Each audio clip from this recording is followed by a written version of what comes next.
nicer to have the air. It would be nicer to have air. I think everybody here has air. Yeah. No. I just mean in an enclosed voice booth when you're going for absolute silence, when I'm actually doing work, I turn this off. And when I turn this thing off, it gets warm fast. Yeah. Because it's a soundproof booth. You're in a soundproof booth. I'm jealous. Where are you are you in your office? No, I'm out back in the garage, and I actually have a booth in the garage now. I found a guy who was selling a voice booth on eBay, and I bought it from him. Hey, Richard, I'm going to grab a jealous. glass of water real quick, Richard. I'll be Sure. back in 30 seconds. Alrighty, I've go been ahead. pricing those sound booths. They are expensive. Wow. Really Every expensive. time you look, no matter what the vendor is, it's $3,900. Everybody sells them at $3,900. And I just thought, I do a good little bit of voice work, but not enough to, not only to justify that kind of money, but I'm not permanent. So since I don't live in a permanent place anymore, the idea of having to truck it to the next place and install it is just stupid. So I finally found a guy who was selling one at about a third of that. He dragged it around a little bit, and he was getting things. So I now have a dedicated voice booth. Wow, I'm jealous. I was pricing them. They looked at between 7,000 and 8,000 for the small ones. Well, yeah, if you get if you do all the upgrades, but this is an older one, but it's got everything you need. It's got baffled for the air conditioning, and it's got a window on this side. In fact, my lighting is basically just the outdoor light from the window over there. So Bill, what kind of pop filter is that? That looks interesting. I can't see through it. it's a standard Middle Atlantic double net pop filter. And I can say, pop some chicken, and it will not pop the peas. Peter Piper picked a peck of pickled peppers. That's We're still awesome. asking why. Still wondering why he did. Yes. So that's all. All right, Richard, it's up to you. So here you go. This is Final Cut Pro Radio TV Live, the Final Cut Pros Saturday meetup. So Bill's going to bring that vocal booth to the Final Cut Pro Creative Summit so we can all try it out. I'll be outside on a flatbed truck. He's going to pack it on his back, set it up in the main lobby. Everybody can come in and try it out. They can record their voiceovers for the summit. So speaking of the summit, real quick, so it was 2016, the summit? Yeah. Then I met everybody in person except for Serena. I met Mike, something other than Skype. Philip, Bill, and of course Brad. I didn't meet Serena until, when did I meet you, Serena? I don't even remember. Was it NAB? I think it was one of the Lassie Pug meetings, wasn't it? Or maybe it was NAB. I don't know, but last year was my first Creative Summit. Well, I met you there, of course. Yeah. You had your sympathy boot on. That's right. I'm now the bionic woman. Look out. She was taking collections. She had a little booth. She told me ahead of time, I'm going to put this on so I can collect some extra cash. You big fibber. It was the crutches that got everybody. That's what it was. The crutches. Yeah, it was the crutches. They're gone. So I'm going to introduce everybody. So on the top, this is the screen that everybody sees the way I describe it. Top left is Bill Davis from California. Next is myself, Richard Taylor, from the East Coast. I'm the only one from the East Coast. Next, down on the bottom left, is Serena Catania. In the middle is Philip Hodgetts. And all the way to the right is Mike Matzdorf. So that's how we get started here. So the idea is we're going to talk about Final Cut Pro, of course, what's going on for the summer and beyond, just generically. So one of the first things that happened this week was Brad Olson released an abridged version of Off the Tracks, the Final Cut Pro documentary on YouTube. It's like a 50-minute version. So that was really nice. How long was it before? 90 minutes, 80-some. Yeah, full-length feature kind of thing before. Right. Okay. So why did he do that? I thought Brad was going to be on this morning. Where is he? Is he delinquent? He's actually filming today, he said. Oh, okay. I had him on midweek to talk about his abridged version. So what he wants to do is perhaps jumpstart, people going to see the full version. So he's doing well. I think it's got like 2,500 views so far. He's doing basically the Costco promotion process, right? They stay out there with those little trays of samples in the hope that if you eat the taquito rolls there, you go, I must have these. I will buy 4 boxes and put them in my refrigerator. Well, doesn't that works, right? Yeah, there's a Costco support group available for you, Bill. You mean I don't have to buy 32 rolls of paper towels? I'm bereft. 12-step Costco program. There you go. No, it does. It works. He's got a bunch of views already, but of course he's giving it away free on the YouTube channel. But he also has the full version still available for sale as well. So that's over. You can find that on, what is it, offthetracksmovie.com, I think is what it is. Something like that. So I'm curious, of the 2,500 some odd people that have seen the abridged version, how many of them have bought the DVD? Does he have a way of knowing? Does he sell it on DVD? Well, I bought the download. Sorry. That tells you how old I am. VHS. Yeah, he's exactly. He's bringing VHS tapes to the Creative Summit if he gets there. Hey, I had a big score yesterday. I scored big time yesterday. I bought a whole box of vinyl records for 99 cents a piece. Wow, that is good. I'm collecting vinyl. But are there anybody you would like? No, it's pretty awesome. It's like I was dancing to the Flashdance theme yesterday. What a feeling. but no, Chuck Mangione and, tell Hall & me Oates. you were attempting, Serena, to do the Jennifer Beals dance across your living room. I was actually. And I was looking for a picture of me with Kim Carnes so I could post it on social media. I haven't found it yet, but it's there somewhere. Well, Serena, there's one fun thing you might want to try if you're spinning records. Was my daughter got a little record player, and I went on eBay and ordered a box of 45s. They're emptying jukeboxes all over the world, and I got a random box of about 145s for about $12. And some of the stuff in there is absolutely golden, and some of it is the weirdest stuff you could ever imagine. Like the span of things is so great. That's awesome. Well, I'm going to be doing a documentary that takes place during World War II. It's a love story, my parents' love story. And so I'm looking for old soundtracks, and that's a great idea. I'll go try to find some 45s or the old 30s. Kim Carnes, Betty Davis Eyes.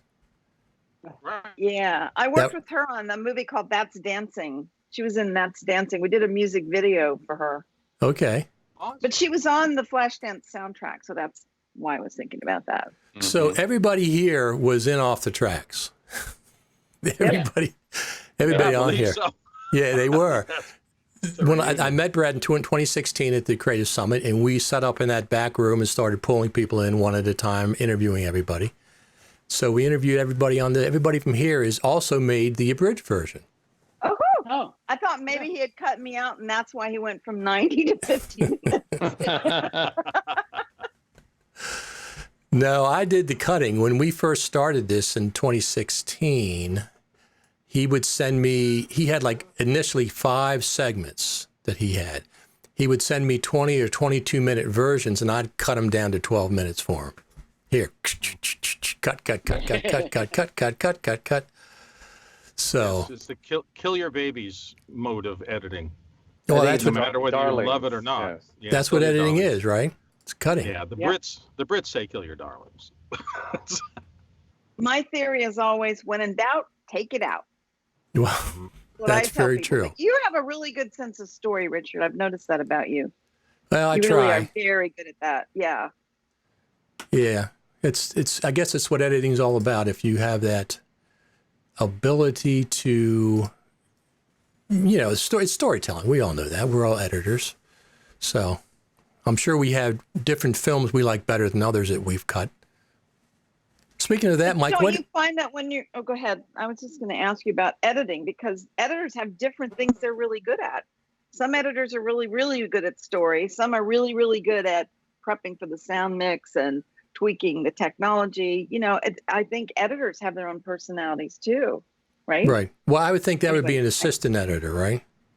If you're doing the prep work and all that stuff. Well, it's like when you're working with an editor, one of the first things I do is I tell them what the rhythm is, and I play some music for them because, you know, Richard, we're so musical. So I play music for them to kind of talk to them about the rhythm of the piece. And every piece is different. Every movie is different. Some of them get it and some of them don't. Well, that's true. I think every really good editor has some sort of musical background somewhere in their background. I've not yet met an editor that hasn't had something musical going on. I agree with you, Philip. That's true. There's a certain. I think a lot of that's true. But I was watching something on YouTube the other day, and I'm going to forget his name, and I shouldn't. Is it Michael Kahn who edited most of Spielberg stuff?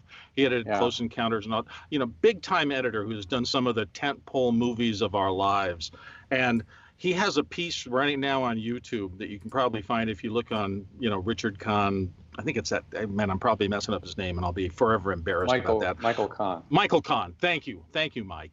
And anyway, he goes through it. He blows away half of the things I thought about editing.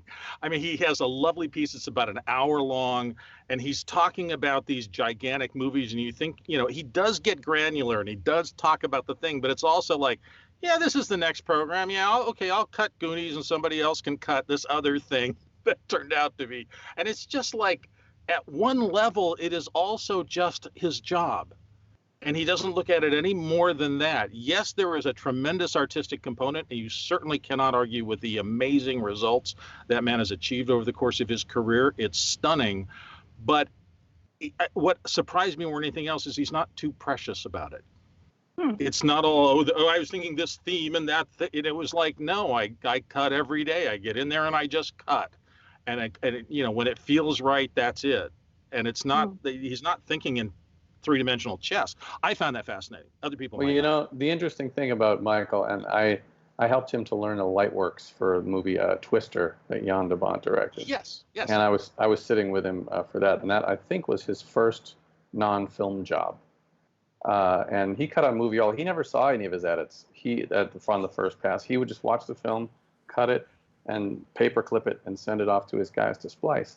That was how it worked for him. And since he was so accustomed to having assistants do so much, he said, "Bring me this, and here, put this together, and do that."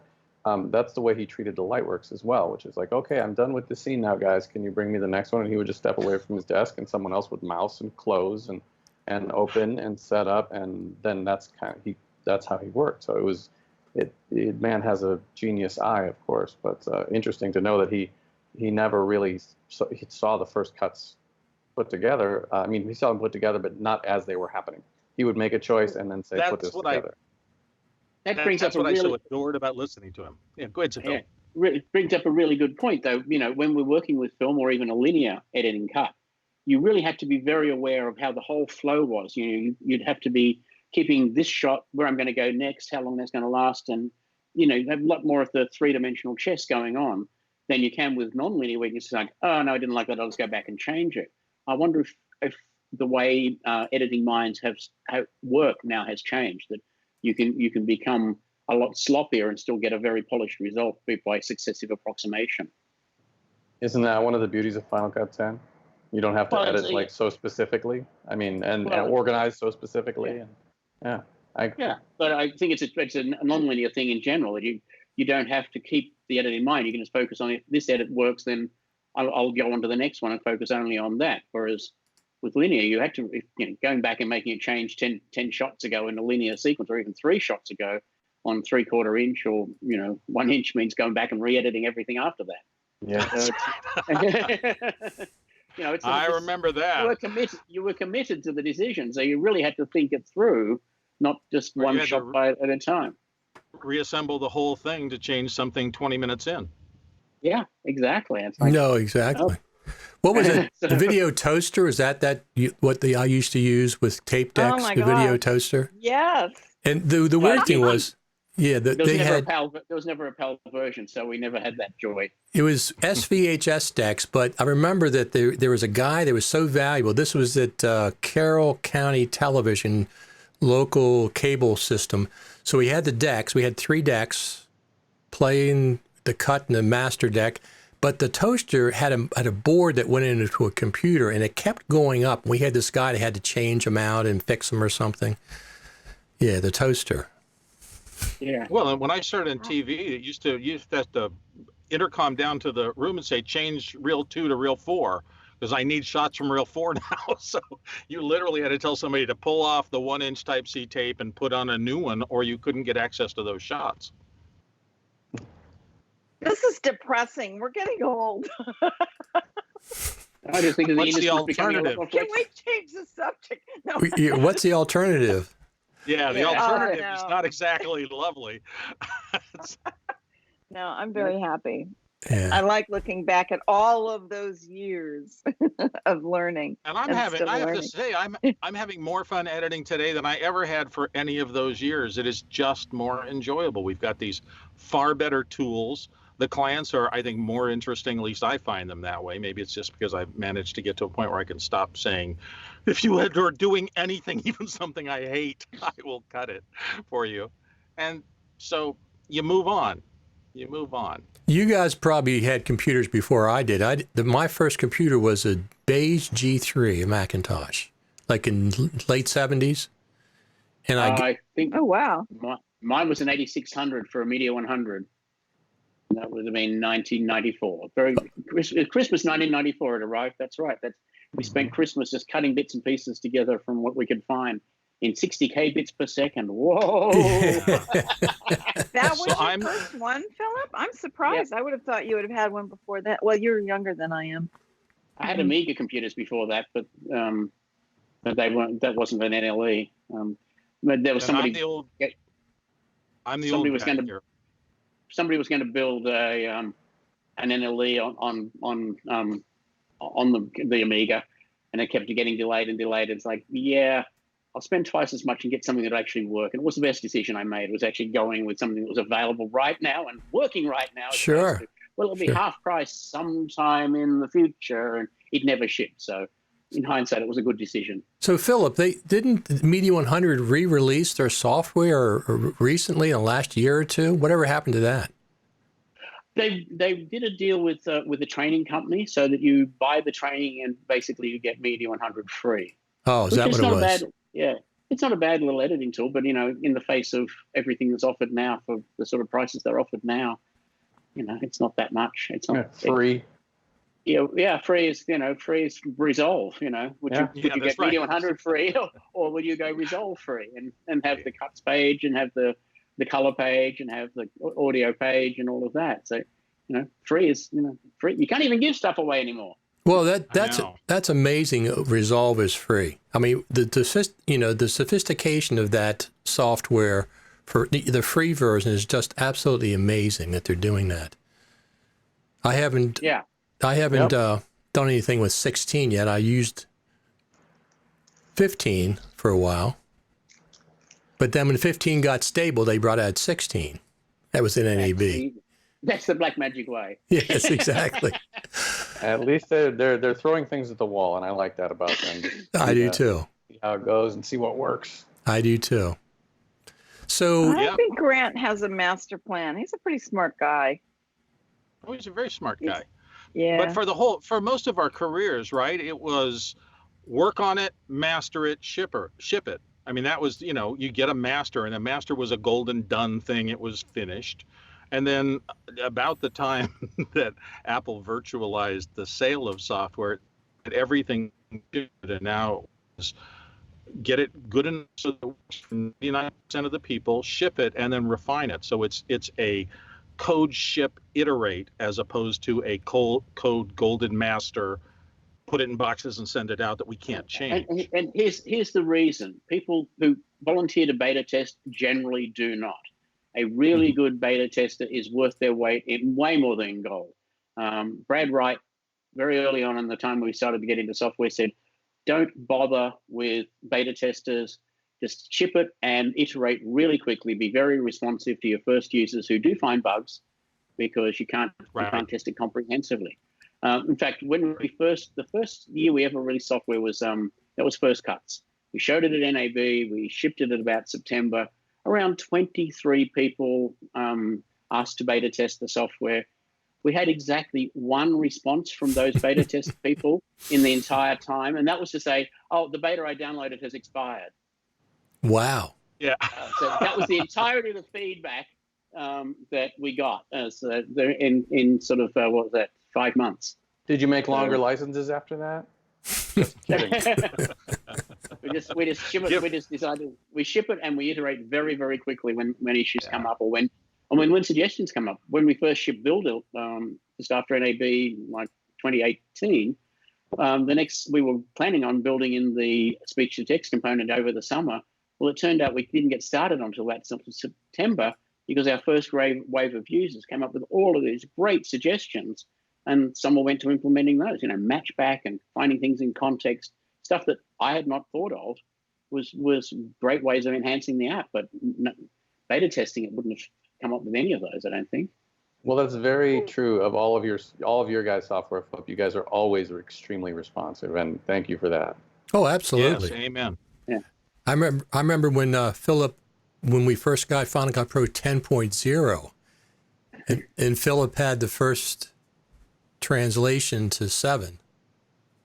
Well, actually, the first thing we did was 3 weeks after Final Cut was released, we did the Event Manager 10. Event Manager, that's what it was. That's what it yeah. was. Yeah, we didn't need no stinking XML for that. So So here's a question which I've been interested in for the last year because I'm trying to do it. Why, and this has got to be for you, Phil, why is there not a tool to just open up a Final Cut 7 project and kick out an XML versus instead of it being a Final Cut 7 XML to a well,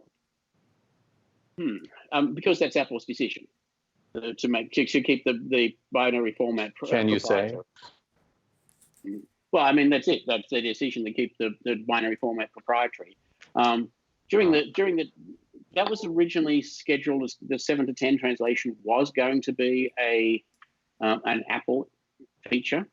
We were contracted to do it and it was managed as an Apple internal project ahead of release. It changed before release, but so we were behind the curtain, so to speak, and we're aware of a tool within Final Cut Server that they would read a Final Cut Pro 10 project and kick out an XML internally. And we specifically asked if we could use that bit of code, and we got a very solid no, that's not going to happen. So, yeah. And now, of course, none of that code would run because it was all 32-bit, so it would have all had to be rewritten anyway. Well, that's true. That's true. Yeah, but after all this time, I guess the amount of people that are converting 7 projects to 10 is diminishing, right? Even though Mike obviously has one. Well, the translation tools have been long used between Premiere Pro and Final Cut Pro 10. That's why we changed the names after a couple of years. 10 to CC, send to 10. Right. Became the names for the App Store apps versions of them because it better represented what the modern reality is. And Premiere Pro uses the same XML format that Final Cut Pro Classic used, which is unfortunate because Premiere Pro has continued to evolve as has the industry, but that XML format is stuck with what Final Cut 7 supported. So, for example, you cannot to this day bring a multicam clip into Premiere Pro that has more than one clip per angle because that's a Final Cut 7 limitation. Is that right? Inside Premiere Pro, they handle it just fine. They've done a workaround exporting it to a sequence rather than to the multicam format. But if you can export a sequence that you can't get back into, like a multicam sequence, that you can't get back into Premiere Pro, what good is that? So you've got to create one clip per angle if you want to work with multicam in a workflow that goes back into Premiere Pro. And that's decision, it was probably a smart decision 10 years ago to use the format the Final Cut Pro 7 was using because they didn't have to reinvent the wheel and they got automatic compatibility backwards and forwards.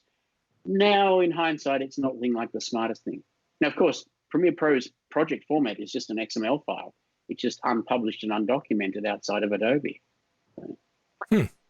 So, Philip, you've recently had Premiere support for which part of your product? Which one was it? For Builder. How's that been received? Well, we're finally getting a couple of people finally starting to use it on Premiere. Oh, there you go. Well, people don't necessarily jump into a project, Sure. Hear about a thing today. They don't necessarily, they're either in the middle of a project and it's not appropriate to jump in, or it's a little while before they start the next project. So We've got a couple of people that are previewing it in the Premiere environment at the moment, and some have started to put transcription through. We do track when a transcription job goes through our system. We track whether it's from Premiere Pro or Final Cut Pro 10 project. Just mostly so I know as a business manager where the income is coming from. Sure. Now, is there any difference between somebody using a Mac and PC on Premiere as far as you're concerned?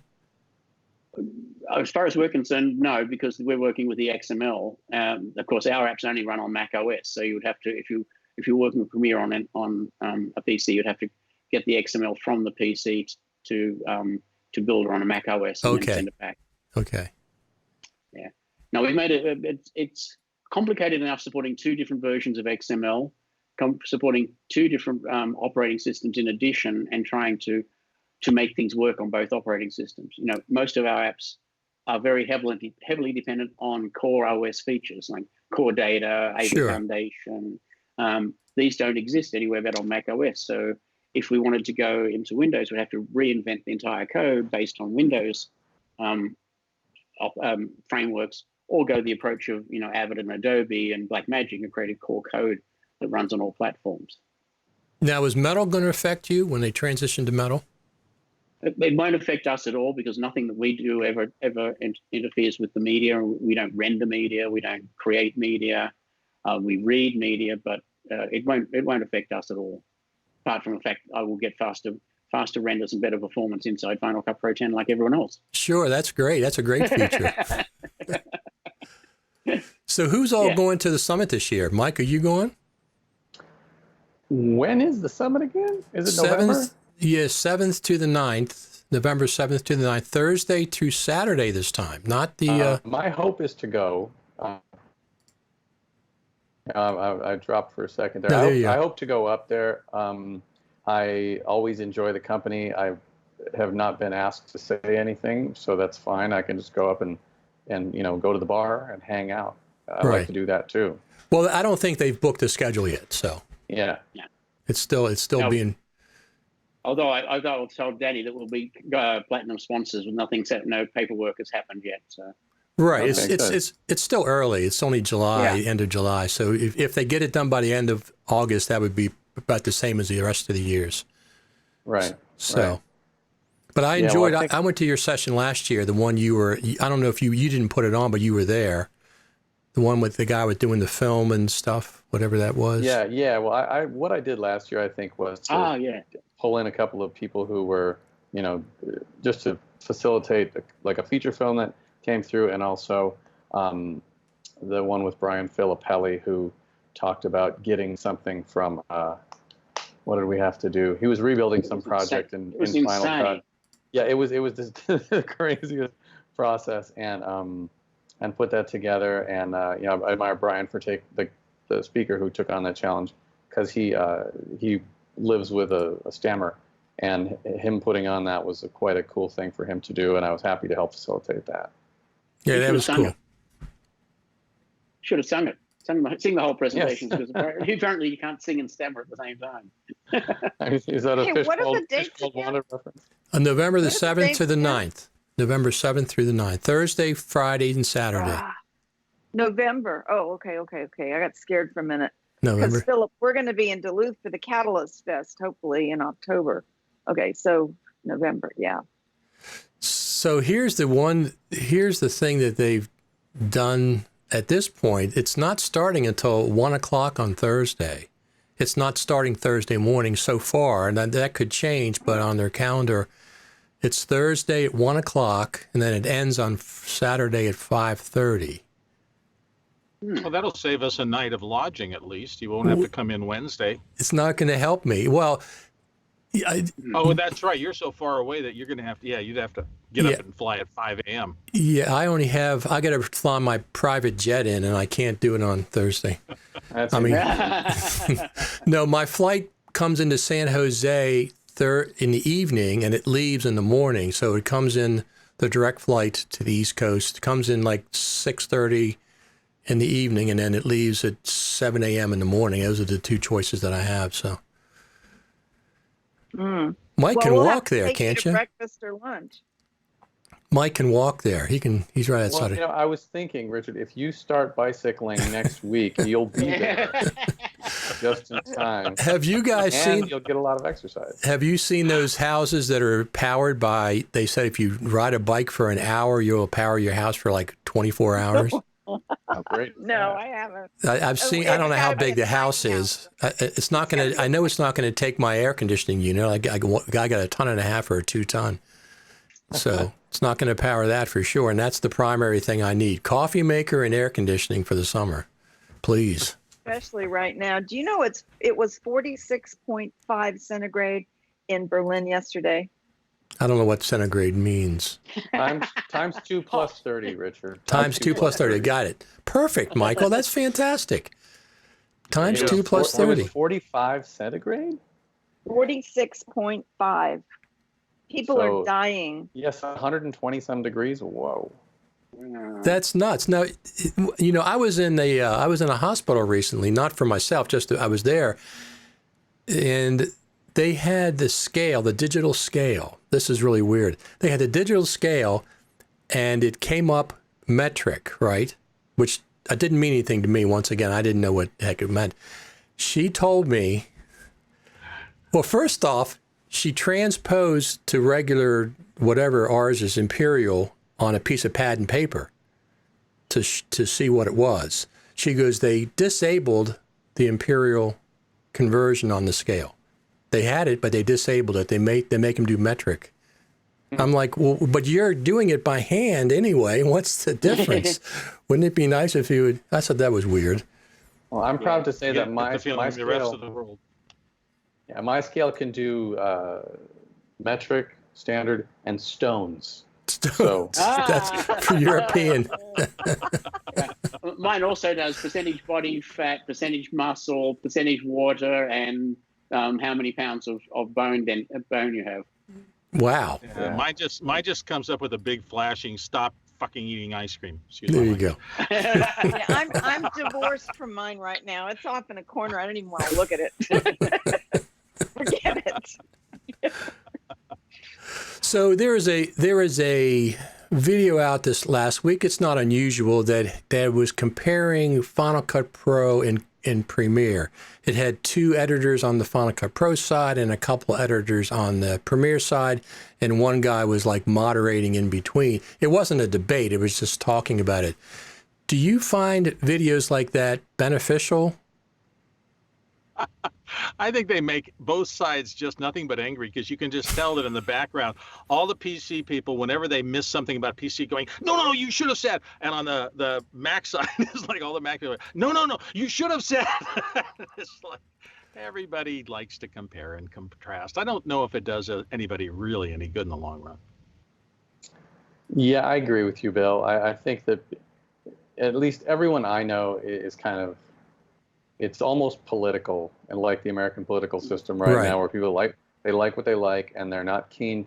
Anything else is just, it's stupid or foolish or whatever. There's not a ton of open-mindedness with it, and I think that what is, in my opinion, what's going to start driving things more than anything is price, which is why I think Resolve on paper should take over quite a bit of business. That would be interesting. I'm not sure if I agree with you, only because of this. I think at one point, for a lot of users, the software gets simpler and simpler. To me, and I may be wrong about this because I'm not a Resolve editor most of the time, but since it started with that very complex color grading system, and then they started building on the editorial functions afterwards, it seems to me that I see Resolve as a very complex piece of software to master. And that's not to say the Final Cut Pro 10 isn't a very complex piece of software to master. It obviously is, but the initial steps into it, particularly for somebody who doesn't have a tremendous long experience base to kind of unlearn and relearn, I mean, I just see the kids around that I talk to coming into it really fast. And so I'm wondering if that's going to at least keep it around. I have no clue what's going to happen in the Avid / Premiere kind of traditional. We've taken linear editing and virtualized them into the new era software. I mean, maybe kids will still start learning that and go to that, and maybe they will step into Premiere because that's what the shop tells them to do or whatever. I don't know how that's going to work, but it just seems to me that I still have a little bit of resistance to the Resolve process, which is this big complex thing that forces me to think tracks, and I don't want to do that anymore. Well, here's the other thing.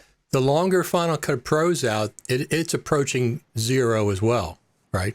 Every year the price goes down a little bit, down a little bit, down a little bit, because we've only paid for it one time. So I have a theory that and these are very broad generalities, and you can always shoot me down with specific cases, but in general, track-based editing tools appeal to those who make video for somebody else, whereas Final Cut Pro 10 tends to appeal to people who make video for themselves, and for themselves, I mean, for their company, for their educational institution.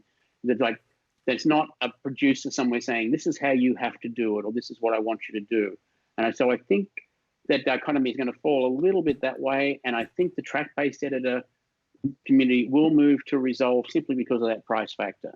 And the big argument was, but of course in Creative Cloud you have access to all these other tools. I'm a happy Creative Cloud subscriber, even though I only use Premiere Pro to demonstrate builder workflows. But I use other tools within the Adobe ecosystem that are very valuable. But but now they're moving those other apps into Premiere. So you have your essential graphics, you have your essential audio, you have the Lumetri engine, are all now in Premiere. So the amount of going back out to these other applications is reduced, and Resolve is doing the same thing. Everything is within Resolve. Plus you have the color grading tool that everyone goes to from Premiere. And, it is absolutely, clear that Grant wants to replace Avid Media Composer with Resolve within the Hollywood community. Now, Avid is way more than Media Composer. It's a very unimportant part of their business, but it drives the important part of their business, which is the storage. Now, Philip, I've never heard anybody else distinguish that about whether the video is for you or video is for somebody else. It's very interesting. It was just something that came to me a while back, and I've worked on it for a while, and it's like, yep, I still think it's fairly valid. I do. I think you're onto something there. I mean, it's at some point the house is piano, but at some point when you get to be a serious piano player, you can play whatever piano you want. And I think those people who have control of that and if you come out of track-based editing and you want to continue that for your whole career, you've got great choices out there. There are a lot of things you can do. Yep. But I don't think that people. Oh, yeah, go ahead, Mike. Oh, sorry, Bill. I was just going to say that no. in my end, where there's normally many users working, like if I'm working over at Warner Brothers, there's an entire connected server between 3 campuses and people working, and nothing really like the sharing on Premiere and the team projects and the shared projects. It's clunky. It's clunky as hell, but it's there, and so people they're at least like, well, I can do this, but I can't do this over here, and it's kind of this weird twisted truth about how well it works, but it's there. And that's the way I feel about the Blackmagic stuff, where everything might not work or be as slick as everybody wants, but it's there. And these are the testers that you were talking about earlier, Philip, where they're putting stuff out so people can hammer on it and complain and offer suggestions and all that stuff. And so I think that's, if I were telling Apple anything at all, it'd be to loosen up. If you got something, cut it loose and put it out there so people can get on it, because I think the diminishing, pretty soon it's going to be diminishing returns, where it's, if there's not legit collaboration tools and not clunky workarounds that people like us have to figure out, it's gonna become more and more encapsulated for people just working on their own projects. But, I mean, I suspect there are some very interesting meetings that I'd love to be on the fly on the wall. It's sure. If they are trying to crack the nut of collaboration, it's like, no, it can't be clunky. It can't be hard to set up. Right. It can't require Mike Maxtoff to come in and set it up for you. Sorry, Mike, but yeah. Cutting into my business. No. I totally support that. Stuff up. Apple will not do it that way, and everyone will hate it because it's not the way Avid does it. It's not the way Blackmagic does it. I mean, essentially, the way Blackmagic does it is the way that Avid did it, because it's the same people develop the same solution to the same problem.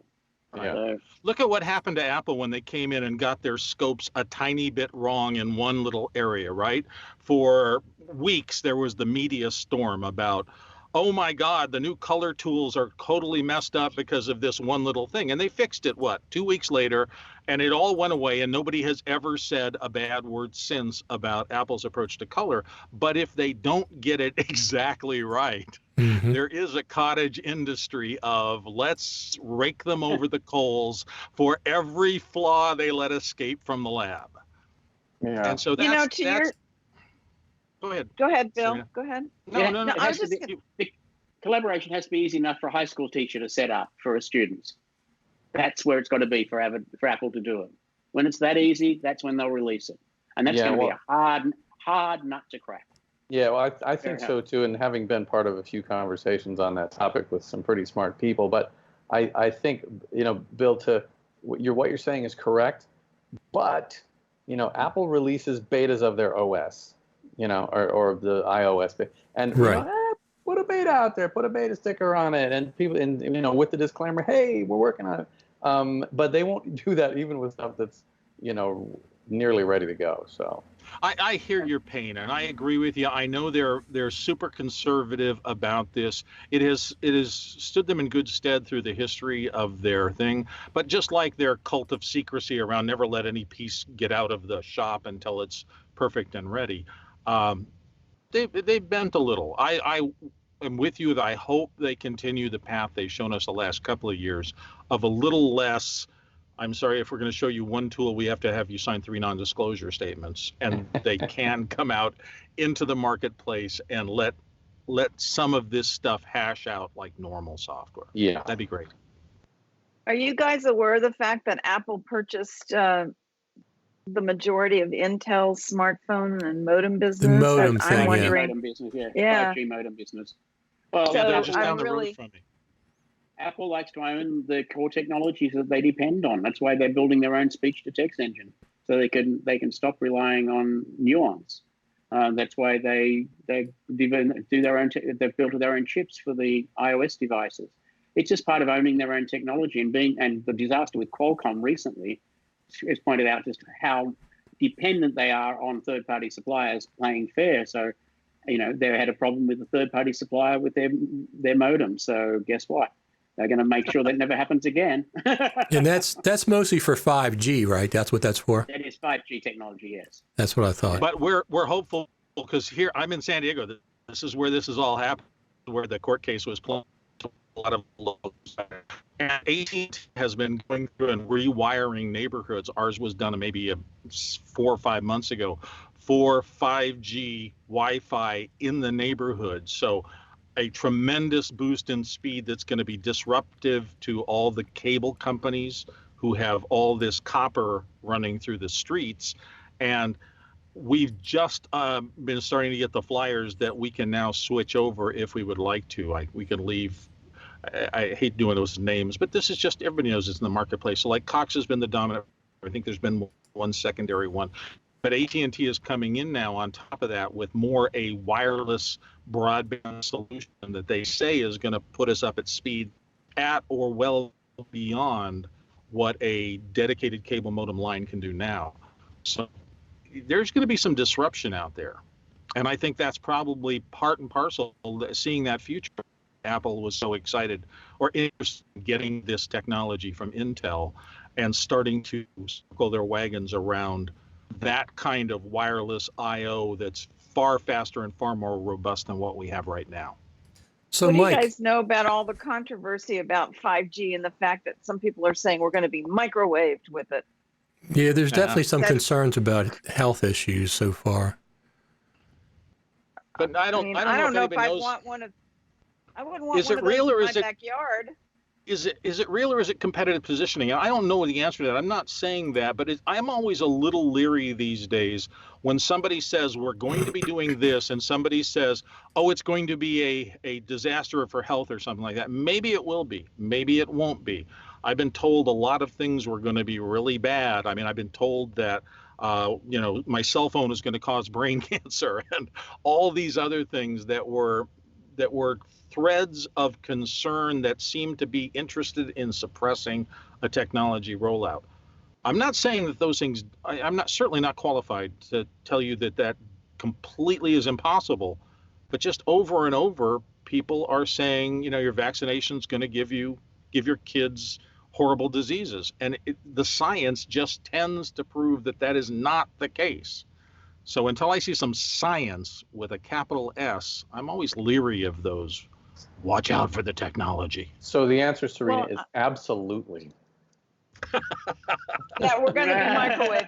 No, I mean, actually, Bill, if you look at the statistics, and I don't have the numbers in front of me, but a lot of young preteens and teen girls are getting breast tumors in their breasts because they put their cell phones in there, and it's not. Yeah. It could be, but you're using the word because, but I just don't think because is stand. I know it's possible, Mike, and I know that autism on the rise, all those things that they're things out there. I understand that. Mike, how many Mac Pros are you going to buy? How many Mac Pros am I going to buy? Probably none. None? Not even one? Well, first you make $1 million. I'm excited to try them out. I'm excited to use one on a job. I'm excited to have somebody else pay for it. I try to buy the smallest equipment I can possibly have for my own personal stuff. We already know that Mike doesn't like to pay for computers. I mean, that's true. That's true. I thought we went through that already. Yeah. No, I will certainly recommend it. I will certainly ask for it. Sometimes I work jobs and I'm in the position to do that. More often than not, though, people are keen to keep their existing stuff going from an infrastructure standpoint. So if I'm working on a job and it's Avid 2017 something, it'll probably be a trash can. And if you're working with a really old Avid, it just will run on a PowerPC. There you go. Can we borrow yours, Philip? I have never owned an Avid other than for demo purposes. I'm getting pulled closer and closer to thinking about one of the new ones when they come out, because I shot my first all ProRes RAW gig before, so it's not the raw portion of it, but the camera capture was pretty significant in terms of the raw files. And then I just did one in Blackmagic RAW that I was out shooting on day before yesterday. And so when you start bringing back these hard drives just chock full of 1, 2, 3 terabytes worth of field footage, you're starting to see, man, I want the fattest pipes and the fattest processors I can just to work with this stuff before I down-res it to something for the final, the output for people. Because there's a lot of res, and those are big files. Okay, since Apple is listening and they're watching this live, I'm sure, I have a feature request for the 0.1 version of the Mac Pro, which is that the top of it has a little sliding door that opens, and it can accept hard drives like those little toaster things that accept the raw hard drives. Dock. Yeah, like a dock. Like it could be its own hard drive dock, so you could line up, a dozen little SSDs in there right on the top of the machine, and it would look so beautiful. And those little, so I've been shooting with those. I've been shooting with those Atomos hard drive sleds in the side of a Ninja or one of the Atomos recorders, and those things are wonderful. You just slap out the little hard drive, and you can go in and make the Caddy's hard drive larger as densities get bigger, and they last for a while. I think we were getting 45 minutes on the big ones, so better than the old days of Betacam with 20-minute load. Cool. So, Richard, the answer to your question is I'll buy one when they have a little toaster slots on top to hold my little. Well, the 2013 Mac Pro has that bagel warmer on top, right? It's like a perfect place to put a bagel there. So that's not out of the question. That's for sure. Bagel warmer, cheese grater. I mean, there's definitely a culinary theme going through here. Right. Well, Michael, have you ever used the OWC Thunderblade? The Thunderblade? I've used a bunch of stuff from OWC. It's Thunderbolt 2, and it runs at 2800. It like Thunderbolt 3, I thought it was. Yeah, it's Thunderbolt 3, but the Thunderblade is one of the fastest hard drives. You can daisy chain up to 6 of them. And I've found that since they're expensive, But I found that since I started using it, oh my gosh, my life is so much easier because I don't have to spend 2 days managing media before I go travel. You know, you can do it in a few hours. So yeah, you might want to think about getting one of those and just start building. Yeah, those are really good for speed. However, they're small. They are RAID 0, so they're not good for backups. They're only good for working. You know, they're very fast. I have a competitor's one right here that I'm using, and it's very fast, 2500. But I don't keep things on it. I work with it and then make copies off of it because it is a RAID 0. It is those flash, what are they called? NMEs or NREs, some kind of flash, PCIe flash drives is what they are, and they put them in RAID 0, so they're extremely fast. Apple does the same thing inside the iMacs and the MacBook Pros, the RAID 0s. That's how they get the speed up. Yeah, they're pretty wonderful. I've got 2 of them on my desk right now because I'm working on this film here. So I've got 2 of them.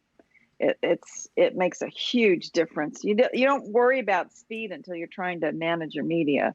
Or do high-end graphics stuff. Right. So who's using RAW besides Bill? Bill, you said you've been using RAW? Not the last 2 projects, but 3 projects ago, and then the current one that's in the shop right now. The first one was all shot in ProRes RAW on Canon, and then this last one was shot on Blackmagic and Blackmagic RAW. And so I successfully pulled them all in. They're on my laptop. Things are editing. I'm having to use proxy in most of them because there's, the Blackmagic from an Ursa Mini was 4.6K, so they're big files. And then the other stuff was all ProRes RAW native. And so it's a different workflow, and you have a little more processing time up front to get everything into the right format before you can actually start cutting it fluidly. I think there's robust systems for both, and I didn't see much difference one over the other, except of course Apple is quite ready for Blackmagic RAW in terms of native function all the way up at the top end of their code. Not likely to happen ever. Yeah, I know. We're all bummer. When the client said we're shooting on an Ursa Mini. RAW. Yeah. Yeah. What was Philip? What do you want RAW? They bought their cameras. They bought 3 of them at the same time. So I was working in their facility. They have a beautiful facility, and so those are the cameras we needed to shoot all their employees on. So it was just a client call. Philip, and the cameras are interesting. Were you talking about Apple supporting Blackmagic RAW a minute ago? Yeah, I was saying that's not likely to happen ever. Not going to happen. Is that right? Not going to happen. So, not going to happen. Ultimately, the only people who will support Blackmagic RAW are Blackmagic. Really? That's interesting. Yeah. Couple of reasons. There's no compelling reason why Arri would change from Arri RAW. There's no reason why Red would change from Red RAW. There's no reason why Apple would change from ProRes RAW. So who's left to actually support Blackmagic? Plus, of course, it's not a true RAW format. It's a hard bake. Right. That's interesting. You don't think? What about in just support in Final Cut Pro? Why? Where's the benefit to Apple? Well, not the benefit to Apple, but Apple supports other formats that aren't Apple specific. I mean, they support. No, Apple does not. Red writes support for Red. Arri writes support for Arri. Canon writes support for Canon. There is an API in Final Cut Pro 10, so camera manufacturers can write their own plugin for Final Cut Pro 10. But so Blackmagic could write a Final Cut Pro 10 plugin, but I'm not sure that whether or not you need active cooperation from Apple to do that. I see. That's what I meant. Is Blackmagic writing one to plug in so they can support RAW? Since they have skin in the Blackmagic RAW game, what Phil's point? What's their compelling reason competitively to wanna? Particularly since Blackmagic have become a more direct competitor, and in Apple's perspective, have probably been overly inspired by some Apple-specific technologies. Right. Good choice of words, Philip. Yeah. Nice. Overly inspired. Truthfully, the only innovation in NLEs in the last decade has been inspired by or come from Final Cut Pro 10. Sure. I mean, the whole hover scrub is inspired by Apple technologies. That's a different name, Phil. But Adobe Rush, Premiere Rush, sorry. They don't work anywhere else but Final Cut. The scrubbing doesn't work nearly as fluid anywhere else from what I understand. It just doesn't. It's just paper on paper. proxy Well, workflows whenever somebody from the says that, Pro. though, there's somebody out there with some, insane liquid nitrogen cooled computer in their bedroom that is so overbuilt that it probably can run it perfectly smoothly and fast. But for the real world, for the go down and buy a laptop, slap your software on it and get to work, probably no. So Apple has pre-announced that there's going to be an update. They call it an update to Final Cut Pro 10 in the fall.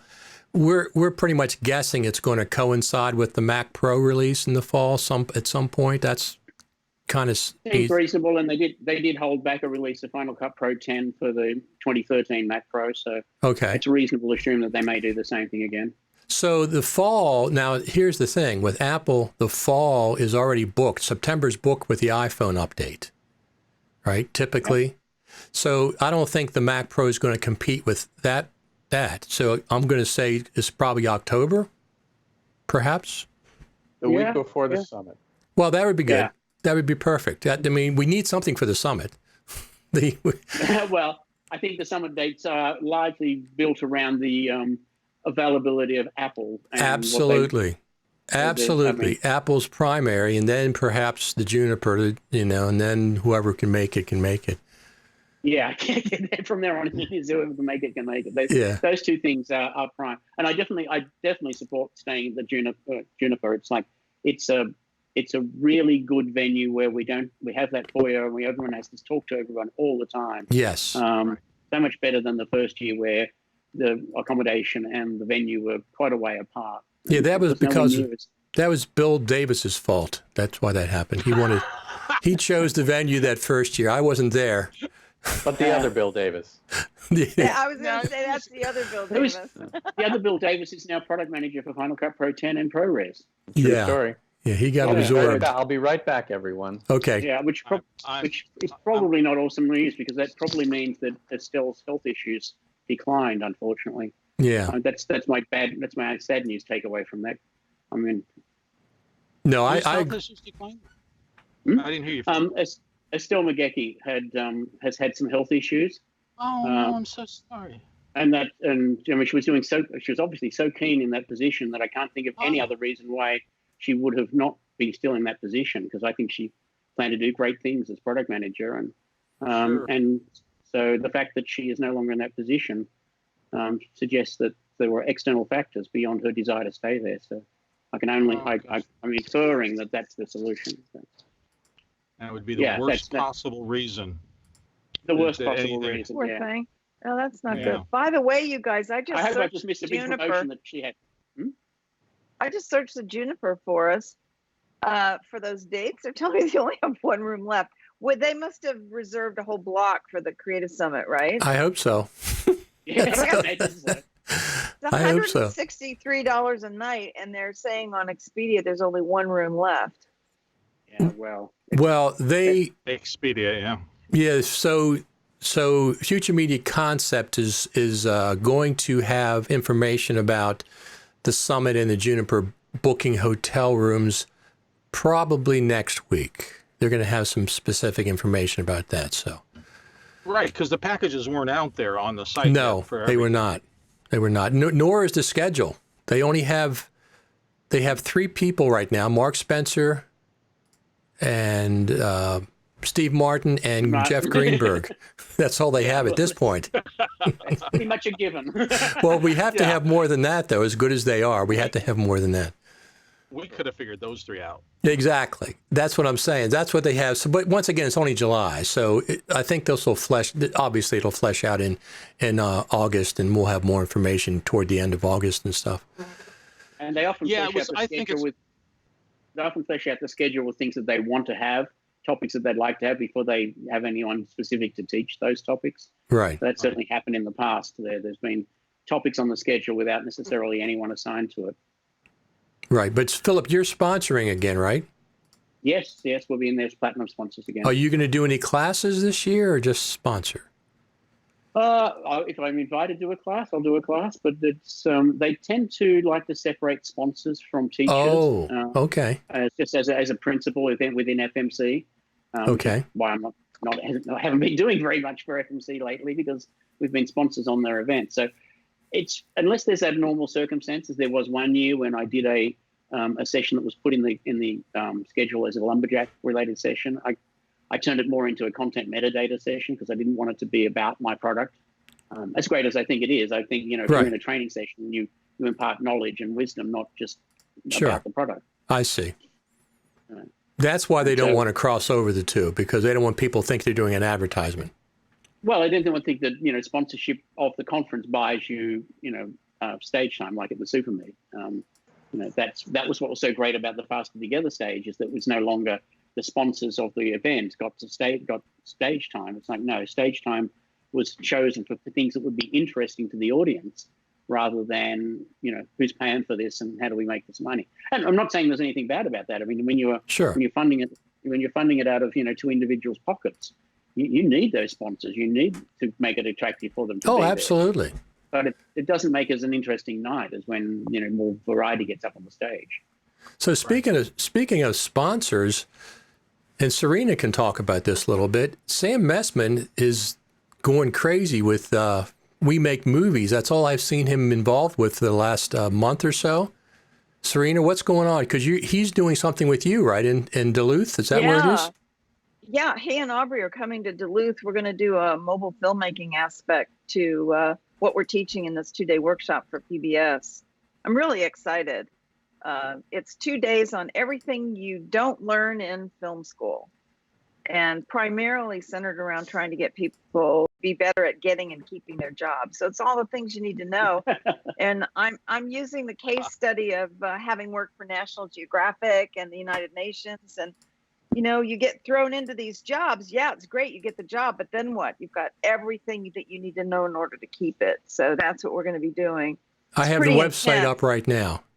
Yeah, it's pretty intense. And then Sam and Aubrey, we're going to have iPhones and MacBook Pros, and we're going to break people over into teams, and we're going to talk about story. We're going to give them a log line, and then break them at about 4:00 the first day, and they're going to go out and shoot, bring it back the next day, and we'll help them get it in and edit it. But it's to just inspire people to be creative and not be afraid of doing something fun with their creativity. And then we're going to talk about the deals and the landscape for OTT. It's fun. I'm looking forward to it. Well, the incredible quality of video that the iPhones are putting out is just astounding. The iPhones are, when I bought my first camera, it was a Sony Handycam. Paid $2,000 for it, but of course it was only standard def. It was standard def, right? DV.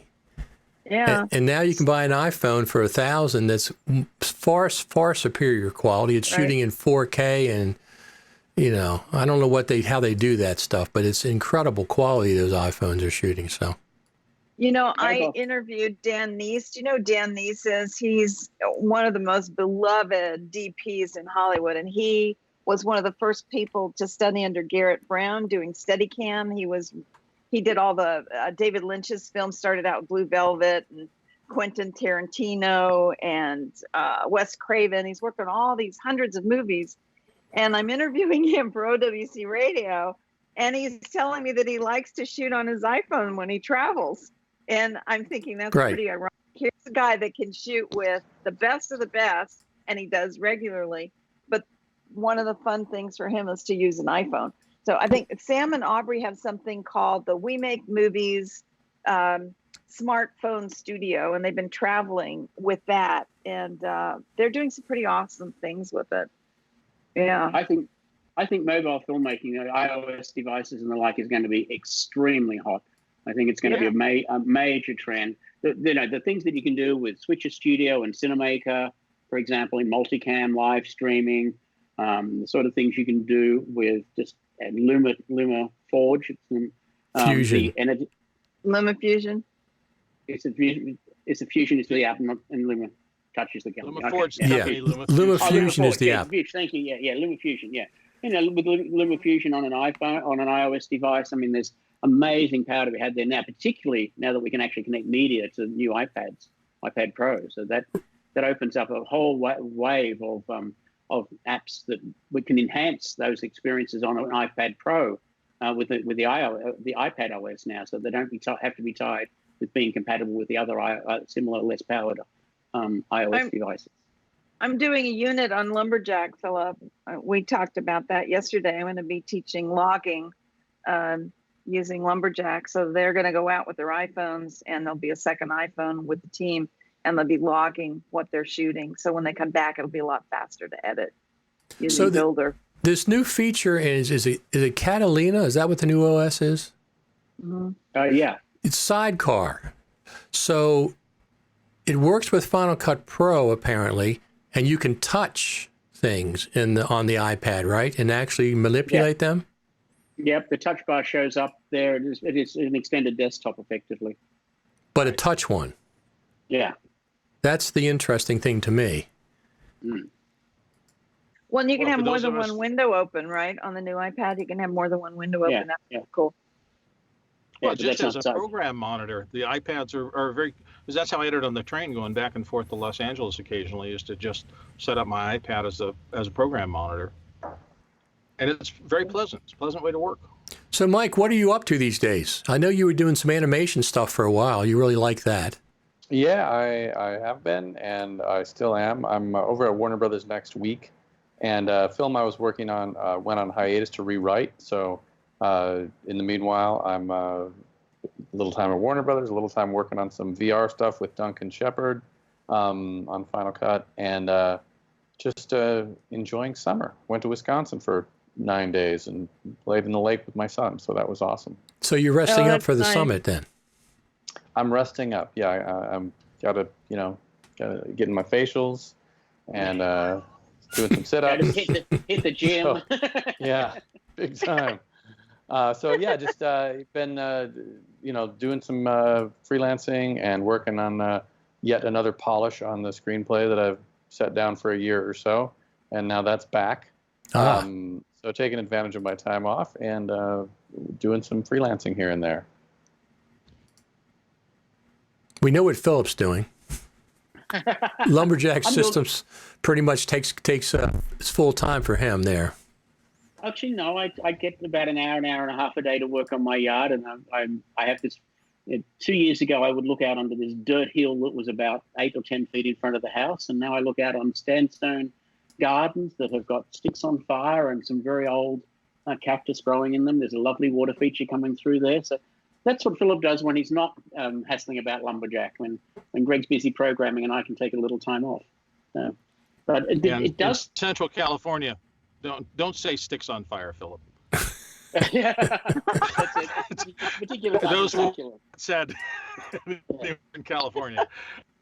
Yes, but we are in a tier 1 fire zone right here. So you're a brute with that sandstone. That sandstone you carry. Oh my gosh! You should see Philip lifting this stuff.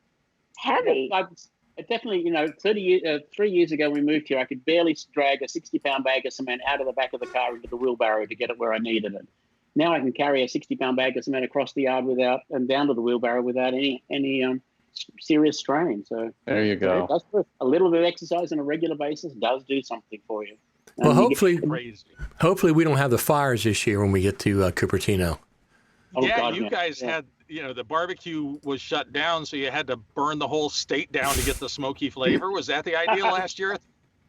Yeah, well, they closed the barbecue joint, so Armadillo Willie's. Yeah, that was sad. Yeah, that's permanently closed. We took up a collection. What are you working on now, Richard? I'm working on a couple of documentaries, local stuff. And of course, Final Cut Pro Radio is perpetual. It keeps going and going and going, like the Energizer Bunny. Got another episode coming out shortly. That's always fun. And then I'll be at the Creative Summit again, thanks to Future Media Concepts. They're sponsoring me to come out there. Awesome. This would be my third year. 16, 17, 18. No, it is a fourth year. Yeah. So that'll be fun. I'm looking forward to that. And Brad just texted me. He was out shooting, but once again, I want to plug his the abridged documentary of Off the Tracks. Go to Off the Tracks movie on YouTube. Anybody else want to plug anything else? Mike, you want to plug anything? Let's see. What do I want to plug? As usual, Simon Says, if you need transcriptions, also of course. works with a builder and lumberjack.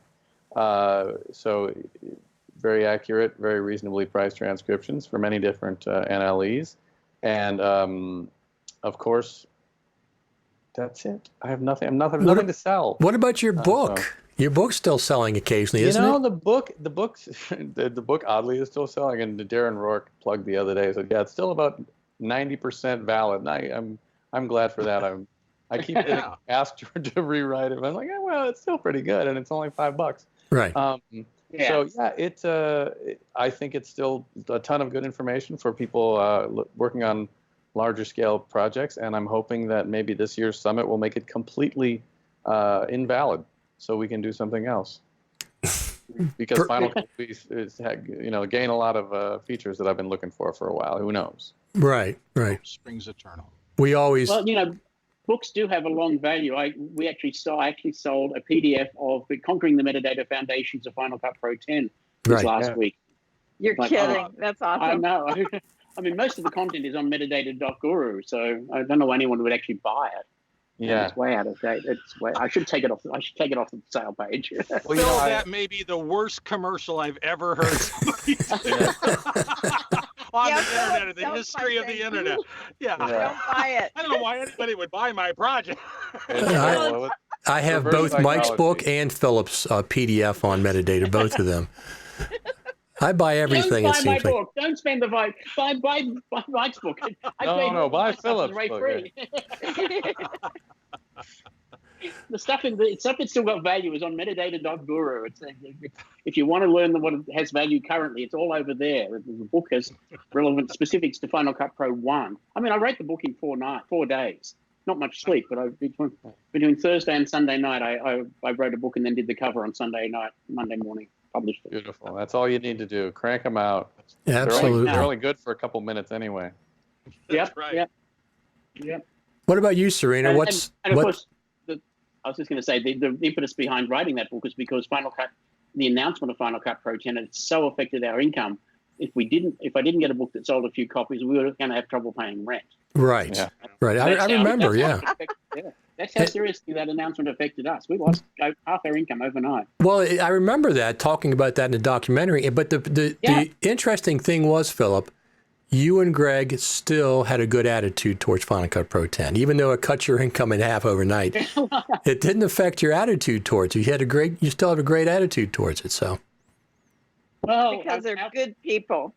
Our philosophy is generally don't bet against Apple. Generally, they get it right. That's absolutely. It's like every change has got an opportunity, and so I look for the opportunity, not for the loss, and we did. As Mike pointed out, Richard, you pointed out, we had an app 3 weeks after Final Cut Pro 10 was out. That made us a decent income for a year and a half, and then Final Cut Pro got it better, and we're only too happy to see that go. Absolutely. Because, like Mike said, when Final Cut Pro 10 gets the features that we're working around, we no longer have to work around them, and that's a good thing. Right. And the interesting thing is a normal Final Cut Pro cycle from like version 2 to 3, 3 to 4 is 18 months. This one is approaching 2 years. So obviously there's more to it than just the normal full number update. So it depends on where the focus is. Sure. Sure. They tend to look, but yes, you're right. I mean, most of what we've had in the last 2 years have been additional tools within, things that are actually new, like the scopes and the color tools, are new code being brought into the app. They're an extension of the app. They haven't required any, noise reduction is just a plugin. It doesn't require any changes to the fundamental nature of the app, as happened when we changed from events and projects to having libraries. Right. It's a long period where the whole underlying structure, Metal is going to be rewriting sort of a bit of core code, but it's not going to be changing the structure around it that much. I don't expect, because it doesn't have much influence on interface or functionality. It's largely an invisible update that suddenly happens to make everything faster. Good point. It's kind of like you're you changing out the central air conditioning unit, but you're not redoing all the duct work. Yeah, exactly. Yeah. Good analogy. Thank God for air conditioning. That's Amen. The reason why air conditioning and coffee. Post-production over production, air conditioning is the reason. Absolutely. Like Brad's going to have to be out in the hot sun, and I've stayed in the nice air conditioning all day. So that's for you, Brad. Let's all say a prayer to Mr. Carrier. Yes. Everybody's lives. Absolutely. There you go. Serena, so tell people where they can find out more about your session coming up with. Yeah, there's actually two things. I'd love for them to check out WDSE.org, which is the PBS station in Duluth, where we're hosting the workshop. And if they like it, let me know, because we might be coming to a city near you with a similar workshop. And the other thing is I would love people to help us promote OWC Radio, which is the new show I'm hosting, and that's owcradio.com. And any suggestions for guests, always up for that. So that's a podcast? So I don't know. It's on Apple Podcasts and quite a few other outlets, but you can go to owcradio.com. There's a big, huge picture of Dan Neese on the landing page right now. And I actually interviewed Aubrey last week, so she's in there too. Yeah. Very good. But thank you. Bill Davis, what are you up to? I'm just working my butt off in San Diego. I was supposed to come over here and take it easy, and dang clients have made that impossible. Well, so it seems like about every week and a half, I'm out on some sort of a major shoot, and then I've got all the editing and the deals with that. But it's been interesting because this has been my dive into the new formats and things like that, because I hadn't shot anything really beyond 1920 1080 up until about 5-6 months ago, and then it started creeping into my life in little ways, and now I can see where that is going. And the last couple of clients that we landed are very interested in moving toward this high def future, so I'm steeping myself in it. It's about time. So keep open November the 7th to the 9th so you can get there this year. I'm gonna try. I think things will have changed this year. The big problem for me last year is that the largest client that I worked for, who's based north of us here, had a CEO shift. And whenever one CEO leaves and another one comes in, everybody kind of, their hair goes on fire, and they're going, we gotta make content so that the new guy can see what we've been doing, and it'll look like we're really active over here in this department and that department. So I had like 7 or 8 projects that were concurrent about the changeover in management. That's just how the corporate world goes. Nice try, Bill. That's not the reason. Oh, okay. So the reason is your other alter ego, Bill Davis, was there last year. Don't give me that corporate nonsense. You didn't want the singularity to take place? That 2 Bill Davises in one place was just one too many? Yeah, exactly. Yeah, John Cleese was actually there last year at the Juniper. I remember, John Cleese was there 2 years ago, because I remember, I guess I last watched year. Your piece. Yeah, he was there last year. Yeah.